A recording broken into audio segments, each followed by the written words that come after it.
Capítulo 27. Torre atingida pelo raio. De volta à noite estrelada, Harry carregou Dumbledore para cima do pedregulho mais próximo e ajudou a ficar de pé. Encharcado e trêmulo, ainda sustentando o peso de Dumbledore, Harry se concentrou como nunca tinha feito antes em sua destinação, Hogsmeade. Fechando os olhos e apertando com toda a força o braço de Dumbledore, ele mergulhou naquela sensação de horrível compressão. O garoto percebeu que tinha dado certo antes de abrir os olhos. O cheiro de sal e brisa marinha haviam desaparecido. Ele e Dumbledore estavam tremendo e pingando água no meio da escura rua principal de Hogsmeade. Por um terrível momento, sua imaginação lhe mostrou mais inferi que surgiam dos lados das lojas e se arrastavam em sua direção, mas ele piscou e viu que nada se movia. Tudo estava quieto, a escuridão era total, exceto por uns poucos lampiões e janelas iluminadas no primeiro andar. Conseguimos, professor, sussurrou Harry com dificuldade. Ele percebeu, de repente, que sentia uma pontada ardida no peito. Conseguimos, encontramos a Horcrux. Dumbledore vacilou de encontro a Harry. Por um momento, o garoto pensou que sua aparatação amadora tivesse desequilibrado o professor. Então viu o rosto de Dumbledore, mais pálido e úmido que nunca, à luz distante do lampião de rua. Senhor, o senhor está bem? Já estive melhor, respondeu Dumbledore com a voz sumida, embora os cantos de sua boca tentassem sorrir. Aquela poção não era uma bebida saudável. E para horror de Harry, o professor caiu ao chão. Senhor, tudo ok. Senhor, o senhor vai ficar bom, não se preocupe. Ele olhou em volta, desesperado, procurando ajuda, mas não havia ninguém à vista, e só conseguia pensar que, de alguma maneira, tinha de levar Dumbledore depressa, para a ala hospitalar. Precisamos levar o senhor para a escola, senhor. Madame Pomfrey. Não, contestou Dumbledore. É do professor Snape que preciso, mas acho que não. Posso ir muito longe no momento. Certo. Senhor, escute. Vou bater em uma porta, encontrar um lugar em que possa ficar, e então correr para buscar Madame. Severo, repetiu Dumbledore claramente. Preciso do Severo. Muito bem, então, Snape, mas vou ter de abandonar o senhor um momento para poder. Antes, porém, que Harry pudesse fazer qualquer movimento, ele ouviu os passos de alguém correndo. Seu coração pulou. Alguém viu, alguém sabia que eles precisavam de ajuda, e ao olhar à sua volta, viu Madame Rosmerta correndo pela rua escura em sua direção, usando sandálias altas de pelúcia e um roupão bordado com dragões. Vi vocês aparatarem quando estava fechando as cortinas do quarto. Graças a Deus, não podia imaginar o que, mas que aconteceu com o alvo. Ela parou de repente, ofegando, e encarou Dumbledore de olhos arregalados. Ele está passando mal, disse Harry. Madame Rosmerta, será que ele pode ficar no Três Vassouras enquanto vou até a escola buscar ajuda? Você não pode ir lá sozinho, você não percebe, você não viu? Se a senhora me ajudar a carregá-lo, falou Harry, sem ouvi-la, acho que podemos levá-lo para dentro. O que aconteceu? Perguntou Dumbledore. Rosmerta, que está havendo? A marca negra, alvo. E ela apontou para o céu, em direção a Hogwarts. Harry foi tomado de pavor ao ouvir essas palavras. Ele se virou e olhou. Lá estava no céu sobre a escola, o crânio verde chamejante com uma língua de cobra, a marca deixada pelos comensais da morte sempre que entravam em um prédio, sempre que matavam. Quando foi que apareceu? Perguntou o diretor, e sua mão se fechou dolorosamente no ombro de Harry na tentativa de se pôr de pé. Deve ter sido há poucos minutos. Não estava lá quando pus o gato para fora, mas quando cheguei ao primeiro andar. Precisamos voltar ao castelo imediatamente, Rosmerta. Embora oscilasse um pouco, Dumbledore parecia estar em pleno comando da situação. Precisamos de transporte. Vassouras. Tem umas 2 atrás do bar, respondeu a bruxa, parecendo muito assustada. Quer que eu vá buscar? Não. Harry pode fazer isso. Harry ergueu a varinha na mesma hora. Axil Vassouras de Rosmerta. Um segundo depois, ele ouviu um forte estampido, e a porta do bar se escancarou. 2 vassouras voaram para a rua, apostando corrida para chegar ao lado de Harry, onde pararam de chofre, estremecendo, à altura de sua cintura. Rosmerta, por favor, mande uma mensagem ao ministério, disse Dumbledore, montando a vassoura mais próxima. Pode ser que ninguém em Hogwarts tenha percebido que há um problema. Harry, põe a sua capa da invisibilidade. Harry tirou a capa do bolso e atirou sobre o corpo antes de montar sua vassoura. Madame Rosmerta já estava voltando com passinhos vacilantes para o seu bar quando Harry e Dumbledore deram um impulso no chão e levantaram voo. Enquanto voavam, velozes, para o castelo, Harry olhava de esguelha para o professor, pronto a agarrá-lo se caísse, mas a visão da marca negra teve efeito estimulante em Dumbledore. Ele estava curvado sobre a vassoura, os olhos fixos na marca, seus longos cabelos e barba prateados esvoaçando às suas costas, a brisa noturna. E Harry, também, olhava para a caveira à frente, e o medo crescia dentro dele como uma bolha venenosa, comprimindo seus pulmões, varrendo qualquer outro desconforto de sua mente. Quanto tempo haviam passado fora? Será que a sorte de Rony, Hermione e Gina, a esta altura, já teria acabado? Teria sido um deles a razão da marca ter surgido na escola, ou Neville ou Luna, ou outro membro da AD. E se fosse, ele é quem tinha pedido a eles para patrulharem os corredores, quem tinha pedido para deixarem a segurança de suas camas, seria novamente responsável pela morte de um amigo? Quando sobrevoaram a estrada escura e serpeante que tinham descido a pé mais cedo, Harry ouviu, acima do assovio do ar noturno, os murmúrios de Dumbledore em uma língua desconhecida. Achou que entendia a razão daquilo, pois sentiu a vassoura vibrar um momento quando transpuseram os muros da propriedade. Dumbledore estava desfazendo os encantamentos que ele mesmo lançou em torno do castelo para que pudessem entrar. A marca negra brilhava imediatamente acima da torre de astronomia, a mais alta do castelo. Será que isto significava que a morte ocorreu ali? Dumbledore já cruzava as ameias da torre, e estava desmontando. Harry pousou ao lado dele, segundos depois, e olhou para os lados. As ameias estavam desertas. A porta para a escada espiral que levava ao castelo estava fechada. Não havia sinal de conflito, de combate mortal, de cadáver. O que significa isso? Perguntou Harry a Dumbledore, erguendo os olhos para a caveira verde com língua de serpente, refugindo malignamente no alto. É a marca verdadeira. Alguém foi mesmo. Professor? A fraca claridade verde da marca. Harry viu Dumbledore apertar o peito com a mão escura. Vá acordar Snape, disse ele com a voz fraca, mas clara. Conte-lhe o que aconteceu e traga-o aqui. Não faça mais nada, não fale com mais ninguém e não tire a sua capa. Esperarei aqui. Mas, você jurou me obedecer, Harry, vá. Harry correu para a porta que abria para a escada espiral, mas, assim que sua mão tocou no anel de ferro da porta, ouviu gente correndo do outro lado. Ele olhou para Dumbledore, que lhe fez sinal para recuar. Harry se afastou, puxando ao mesmo tempo a varinha. A porta se escancarou e alguém irrompeu por ela gritando, Expelliarmus!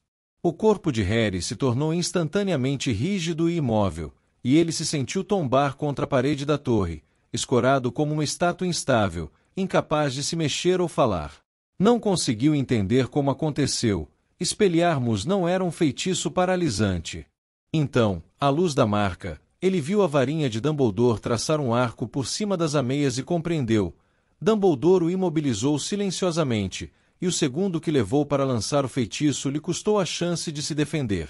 Encostado nas ameias, com o rosto muito branco, Dumbledore, ainda assim, não mostrava sinal de pânico ou aflição. Simplesmente olhou para quem o desarmou e disse, Boa noite, Draco. Malfoy adiantou-se, olhando rapidamente ao redor para verificar se ele e o diretor estavam a sós. Seus olhos bateram na segunda vassoura. Quem mais está aqui? Uma pergunta que eu poderia fazer a você, ou está agindo sozinho? Harry viu os olhos claros de Malfoy se voltarem para Dumbledore, a claridade esverdeada da marca negra. Não, respondeu ele. Tenho apoio. Há comensais da morte em sua escola esta noite.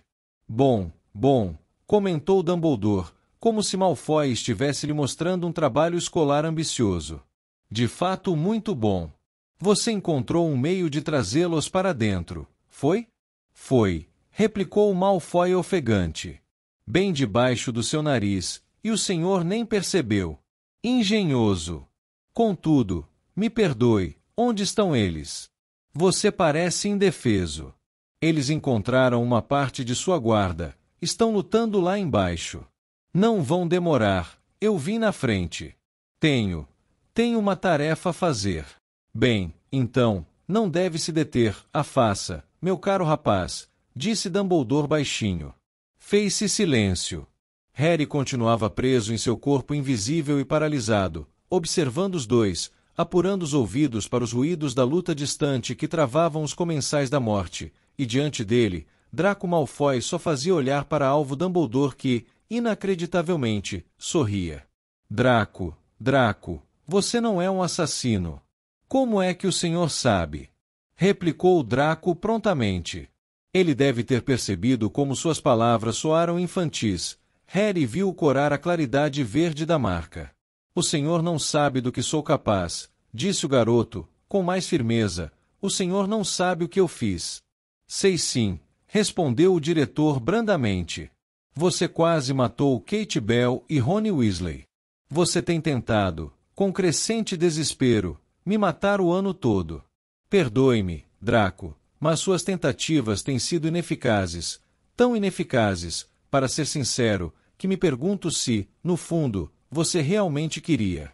Queria sim, confirmou Malfoy com veemência. Estive trabalhando nisso o ano todo, e hoje à noite. De algum ponto nas profundezas do castelo, Harry ouviu um grito abafado. Malfoy se enrijeceu e espiou por cima do ombro. Alguém está resistindo com valentia, comentou Dumbledore em tom de conversa. Mas você ia dizendo, sim, que conseguiu introduzir comensais da morte em minha escola, o que, admito, pensei que fosse impossível. Como fez isso? Mas Malfoy não respondeu. Ainda tentava escutar o que estava acontecendo no andar de baixo, e parecia quase tão paralisado quanto Harry. Talvez você devesse continuar a tarefa sozinho, sugeriu Dumbledore. E se o seu apoio tiver sido rechaçado pela minha guarda? Como você talvez tenha percebido, há membros da Ordem da Fênix aqui hoje à noite, também. E afinal, você não precisa realmente de ajuda. Não tenho varinha no momento. Não posso me defender. Malfoy apenas olhava o diretor. Entendo, disse Dumbledore bondosamente, quando viu que Malfoy não se mexia nem falava. Você tem medo de agir até que eles cheguem. Não tenho medo, vociferou Malfoy, embora não fizesse movimento para atacar Dumbledore. O senhor é quem deveria estar com medo. Mas por quê? Acho que você não vai me matar, Draco. Matar não é tão fácil quanto creem os inocentes. Portanto, enquanto esperamos por seus amigos, me conte, como foi que você os trouxe clandestinamente para dentro? Parece que levou muito tempo para descobrir um meio de fazer isso. Malfoy parecia estar reprimindo o impulso de gritar ou de vomitar. Engoliu em seco e inspirou profundamente várias vezes com o olhar fixo em Dumbledore, sua varinha apontando diretamente para o coração do diretor. Então, como se não conseguisse se conter, ele respondeu. Tive de consertar aquele armário sumidouro que ninguém usa há anos. Aquele em que Montag sumiu no ano passado. Ah! O suspiro de Dumbledore foi quase um lamento. Ele fechou os olhos por um instante. Foi uma ideia inteligente. Há um par, não é?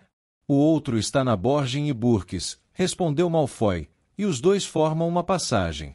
Montag me contou que ficou preso no armário de Hogwarts, suspenso no limbo, mas às vezes ele ouvia o que estava acontecendo na escola, e outras, o que estava acontecendo na loja, como se o armário se deslocasse entre os dois pontos, mas não conseguia que ninguém o ouvisse. No fim, ele saiu aparatando, apesar de nunca ter passado no teste, quase morreu na tentativa. Todo mundo achou que era uma história realmente empolgante, mas eu fui o único que percebi o que significava. Nem o Borgin sabia. Fui o único que percebi que talvez houvesse um jeito de entrar em Hogwarts através dos armários, se eu consertasse o que estava quebrado. Muito bom, murmurou Dumbledore. Então os comensais da morte puderam passar da Borgin e Burkes para a escola e ajudá-lo. Um plano inteligente, um plano muito inteligente, e como você diz, bem debaixo do meu nariz. Exclamou Malfoy que, bizarramente, parecia extrair coragem e consolo do elogio do diretor. Sim, foi. Houve vezes, no entanto, continuou Dumbledore, em que você perdeu a certeza de que conseguiria consertar o armário, não é? E então lançou mão de recursos óbvios e mal avaliados como me mandar um colar maldito, que estava fadado a ir parar em mãos erradas, envenenar um hidromel que era pouquíssimo provável eu beber. Mas, nem assim o senhor descobriu quem estava por trás disso, não é? Debochou Malfoy, enquanto Dumbledore escorregava um pouco pelas ameias, aparentemente perdendo as forças nas pernas, e Harry lutava sem sucesso, mudamente, contra o feitiço que o prendia. Na verdade, descobri, eu tinha certeza de que era você. Por que não me deteve, então? Quis saber Malfoy. Tentei, Draco. O professor Snape tem vigiado você por ordens minhas. Ele não estava obedecendo às suas ordens, ele prometeu à minha mãe. Naturalmente isto é o que ele lhe diria, Draco, mas... Ele é um agente duplo, seu velho idiota. Ele não está trabalhando para o senhor é que pensa que está. Devemos concordar em discordar nesse ponto, Draco. Acontece que eu confio no professor Snape. Bem, então o senhor não está mais entendendo nem controlando nada, desdenhou mais uma vez Malfoy. Ele tem me oferecido muita ajuda, querendo toda a glória para ele, querendo um pouco de ação. Que é que você anda fazendo? Mandou aquele colar, que idiotice, poderia ter estragado tudo. Mas não contei a ele o que estive fazendo na sala precisa, ele vai acordar amanhã e tudo estará acabado, e ele não será mais o favorito do Lorde das Trevas, ele não será nada comparado a mim, nada. Muito gratificante, comentou Dumbledore brandamente. Todos gostamos de receber aplausos pelos nossos esforços, é mais do que natural, mas você deve ter tido um cúmplice, alguém em Hogsmeade que pôde passar para Kate o... Dumbledore fechou outra vez os olhos e cabeceou como se estivesse prestes a cochilar. Naturalmente, Rosmerta. Há quanto tempo ela está dominada pela maldição Impérios? Enfim percebeu, não é? Caçoou Malfoy. Ouviu-se um segundo grito vindo do andar de baixo, mais alto do que o anterior. Malfoy olhou mais uma vez nervosamente, por cima do ombro, e em seguida, para Dumbledore, que continuou. Então a pobre Rosmerta foi forçada a se esconder no próprio banheiro e passar o colar para a primeira estudante de Hogwarts que entrou lá desacompanhada. E o hidromel envenenado. Bem, naturalmente Rosmerta pôde envenená-lo para você antes de mandar a garrafa para Slughorn, acreditando que seria o meu presente de Natal. Sim, muito esperto, muito esperto.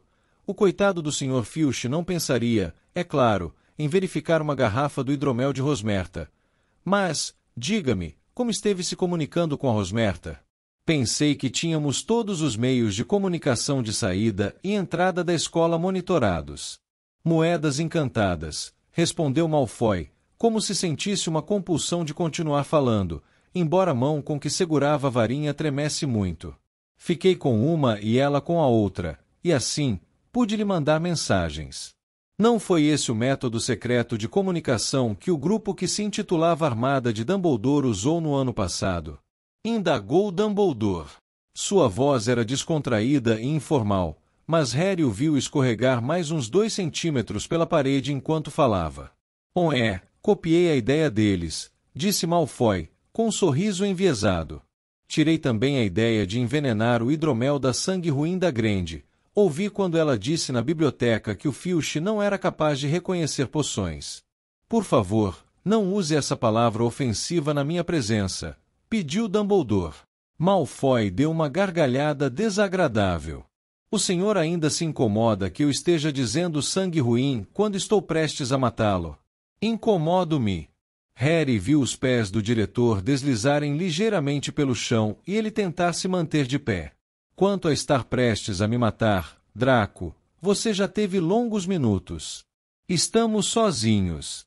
Estou mais indefeso do que você poderia ter sonhado em me encontrar, e ainda assim, você não me matou. Malfoy torceu a boca involuntariamente, como se tivesse provado alguma coisa muito amarga. Agora, quanto a esta noite, continuou Dumbledore, estou um pouco intrigado como tudo aconteceu. Você sabia que eu tinha saído da escola? Mas, é claro, ele respondeu à própria pergunta. Rosmerta me viu saindo, avisou usando suas engenhosas moedas, com certeza. Isto mesmo. Ela me disse que o senhor ia beber alguma coisa, que voltaria. Bem, sem dúvida eu bebi alguma coisa, e de certa maneira, voltei, murmurou Dumbledore. Então, você decidiu montar uma armadilha para mim? Decidimos colocar a marca negra sobre a torre e fazer o senhor voltar correndo para cá, para ver quem tinha sido morto, e deu certo.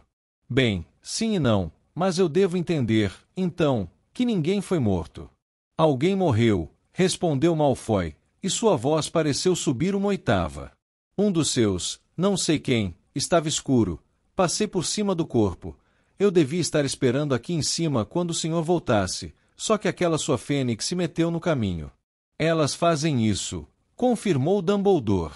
Ouviu-se um estampido e gritos embaixo, mais altos que antes. Parecia que as pessoas estavam lutando na escada de acesso ao lugar em que se encontravam Dumbledore, Malfoy e Harry, e o coração de Harry reboou inaudivelmente em seu peito invisível. Alguém foi morto. Malfoy passou por cima do corpo. Mas quem seria? De qualquer maneira, temos pouco tempo, disse Dumbledore. Então vamos discutir as suas opções, Draco. Minhas opções, exclamou Malfoy alto. Estou aqui com uma varinha, prestes a matar o senhor. Meu caro rapaz, vamos parar de fingir. Se você fosse me matar, teria feito isso quando me desarmou, não teria parado para conversarmos amenamente sobre meios e modos. Não tenho opções, respondeu Malfoy, e subitamente ficou tão pálido quanto Dumbledore. Tenho de fazer isto. Ele me matará, ele matará a minha família toda. Eu avalio a dificuldade de sua posição. Por que pensa que não o confrontei antes? Porque eu sabia que você seria morto se Lord Voldemort percebesse que eu suspeitava de você. Malfoy fez uma careta ao ouvir aquele nome. Não me atrevi a falar antes sobre a missão que lhe foi confiada, prevendo que ele talvez usasse a legilimência contra você, continuou Dumbledore. Agora, finalmente, podemos falar às claras. Não houve mal algum, você não feriu ninguém, embora tenha tido muita sorte que suas vítimas impremeditadas sobrevivessem. Posso ajudá-lo, Draco? Não, não pode. A mão de Malfoy que empunhava a varinha tremia muito fortemente. Ninguém pode. Ele me mandou fazer isso ou me matará. Não tenho escolha. Venha para o lado certo, Draco, e podemos escondê-lo mais completamente do que pode imaginar. E mais, posso mandar membros da Ordem à sua mãe hoje à noite, e escondê-la também. Seu pai no momento está seguro em Azkaban. Quando chegar a hora posso protegê-lo também. Venha para o lado certo, Draco. Você não é assassino. Malfoy arregalou os olhos para Dumbledore. Mas cheguei até aqui, não? Disse ele lentamente. Acharam que eu morreria na tentativa, mas estou aqui, e o senhor está em meu poder. Sou eu que impunho a varinha. Sua vida depende da minha piedade. Não, Draco, respondeu Dumbledore baixinho. É a minha piedade, e não a sua, que importa agora. Malfoy não respondeu, estava boquiaberto, a mão da varinha continuava a tremer. Harry achou que havia baixado nada, mas, de repente, passos atroaram escada acima, e um segundo depois, Malfoy foi empurrado para longe quando 4 pessoas de vestes negras irromperam pela porta em direção às ameias. Ainda paralisado, assistindo sem piscar, Harry encarou com terror os 4 estranhos. Pelo visto, os comensais da morte tinham vencido a luta lá embaixo. Um homem pesadão, com um estranho sorriso enviesado e malicioso, deu uma risadinha asmática. Dumbledore encurralado, exclamou ele, virando-se para uma mulherzinha atarracada que parecia ser sua irmã e ria ansiosa. Dumbledore sem varinha, Dumbledore sozinho. Parabéns, Draco, parabéns. Boa noite, amigo, cumprimentou Dumbledore calmamente, como se lhe desse as boas-vindas ao seu chá festivo. E trouxe a Leto também. Que gentileza! A mulher deu uma risadinha zangada. Então acha que suas gracinhas vão ajudá-lo no leito de morte? Zombou ela. Gracinhas? Não, não, são boas maneiras, respondeu Dumbledore. Liquide logo, disse o estranho parado mais próximo de Harry, um homem magro e comprido com espessos cabelos e costeletas grisalhos, cujas vestes negras de comensal da morte pareciam desconfortavelmente apertadas. Tinha uma voz que Harry jamais ouviu igual, um latido rouco. O garoto sentiu nele um forte cheiro de terra, suor e, sem dúvida, sangue. Suas mãos imundas tinham longas unhas amarelas. É você, lobo? Perguntou Dumbledore. Acertou, respondeu o outro, rouco. Feliz em me ver, Dumbledore? Não, não posso dizer que esteja. Fenrir Lobo Greyback riu, mostrando dentes pontiagudos. Um fio de sangue escorria pelo seu queixo, e ele lambeu os lábios, lenta e obscenamente. Você sabe como gosto de criancinhas, Dumbledore. Devo entender que você agora anda atacando, mesmo fora da lua cheia? Que insólito! Você criou um gosto por carne humana que não pode ser satisfeito uma vez por mês. Acertou, disse Greyback. Choca você isto, não, Dumbledore? Assusta você? Bem, não posso fingir que não me desgoste um pouco. E sim, estou um pouco chocado que o Draco, aqui, convidasse logo você a vir a uma escola onde seus amigos vivem. Não convidei, sussurrou Malfoy. Ele não estava olhando para Greyback. Parecia nem querer olhar para o lobisomem. Eu não sabia que ele vinha. Eu não iria querer perder uma viagem a Hogwarts, Dumbledore, respondeu roucamente o lobisomem. Não quando há gargantas a estraçalhar. Uma delícia. E Lobo ergueu uma de suas unhas amarelas e palitou os dentes da frente, olhando malicioso, para Dumbledore. Eu poderia estraçalhar você de sobremesa. Não, interrompeu o quarto comensal da morte rispidamente. Tinha uma cara sombria e bruta. Temos as nossas ordens. Draco é quem tem de fazer isso. Agora, Draco, e rápido. Malfoy demonstrava menos determinação que nunca.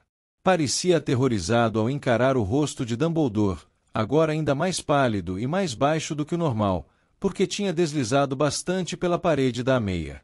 Ele não vai demorar muito neste mundo, se quer saber, comentou o homem do sorriso enviesado, acompanhado pelas risadinhas asmáticas da irmã.